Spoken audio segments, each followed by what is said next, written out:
Now we're going to dig into some problems that we can solve using trigonometry. In particular, we're going to look at solving right triangles, which means we're going to determine the angles and lengths of the sides of particular right triangles. So we're going to review the definition of all our trigonometric functions, because they're all going to be helpful in one way or another. We're going to use trigonometric functions of known angles, angles that we already have studied, to help solve a particular right triangle. All right, so here is a review of the 6 trigonometric functions that we know. These are just all the ways we can take a right triangle like this and take ratios of 2 of the sides in different orders. So sine of theta is opposite over hypotenuse. Cosine is adjacent over hypotenuse. The tangent is the opposite over the adjacent. The cotangent is the reciprocal of that, the adjacent over the opposite. And the secant and cosecant are going to be the reciprocals of the cosine and sine. So we get hypotenuse over adjacent for secant. We get hypotenuse over opposite for cosecant.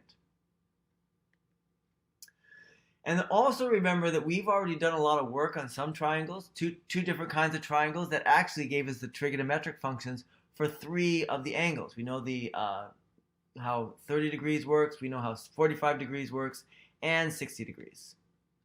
So remember, 45 degrees comes from the isosceles right triangle.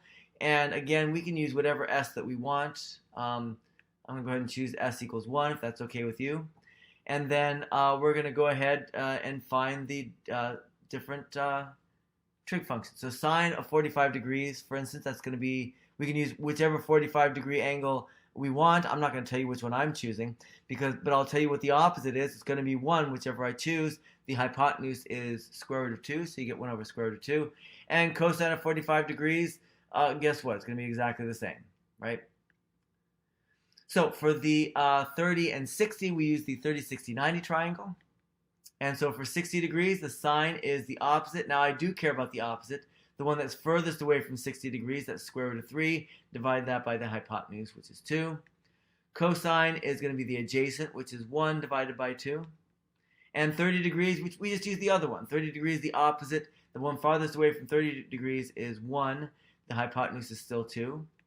And for cosine, the one that's right next to 30 degrees, that is square root of 3. We divide that by 2 as well. All right, so we're going to use this to help solve a problem called solving a triangle, solving a right triangle. Now, in general, we can solve all sorts of triangles. Well, we can't do that now, but we will be able to solve lots of different triangles. But solving any triangle just means determining what are all the lengths of the triangle, what are all the angles in the triangle as well. So the one we're going to work on, we're going to have a limited amount of information. The length of the hypotenuse, it's going to be a right triangle first of all. The length of the hypotenuse is 8, and one of the angles has length 30. So we actually have a lot of information about this triangle. We know that one of the angles is 90 degrees, that's our right angle. We know that one of the angles is 30 degrees, and then the hypotenuse has length 8. We just have to figure out one more angle and 2 more of the sides. All right, so the 2 sides are A and B. Our angle, I'm just going to call that one alpha. So rather than trying to really hone in on what's going on, let's just do some exploratory stuff. Let's see what the sine function has to offer.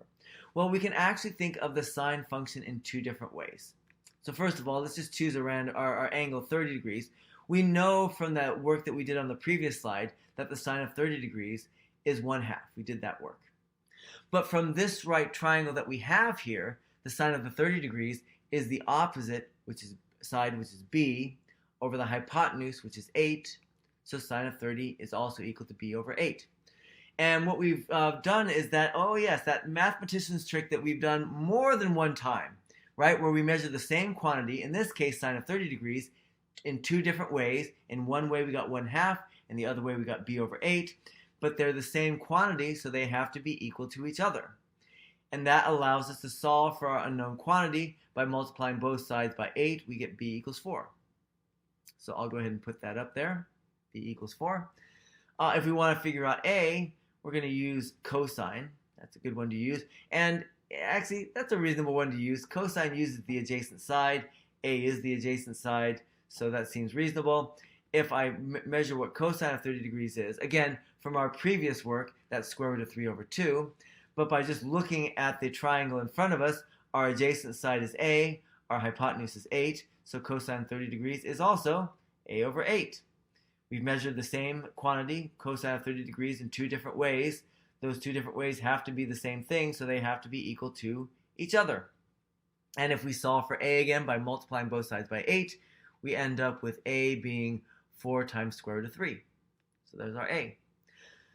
So now we've gotten everything that we want on this triangle, except we're missing, of course, that darn alpha. How do we figure out alpha? Well, one of the things we know about any triangle, not just right triangles, is that when you add up all the angles, you get 180 degrees. Right? That's one of the things, that's like the very first thing that we figured out when in our activities for right triangles. Well, let's see. We know two of the angles. Well, one of the angles, of course, is alpha. That's the one we're looking for, right? One of the angles is that right angle. That's 90 degrees. And the third angle is the 30-degree angle.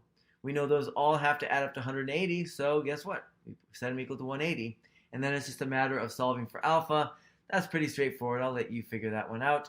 That is alpha equals 60 degrees, and that is the end of solving that right triangle.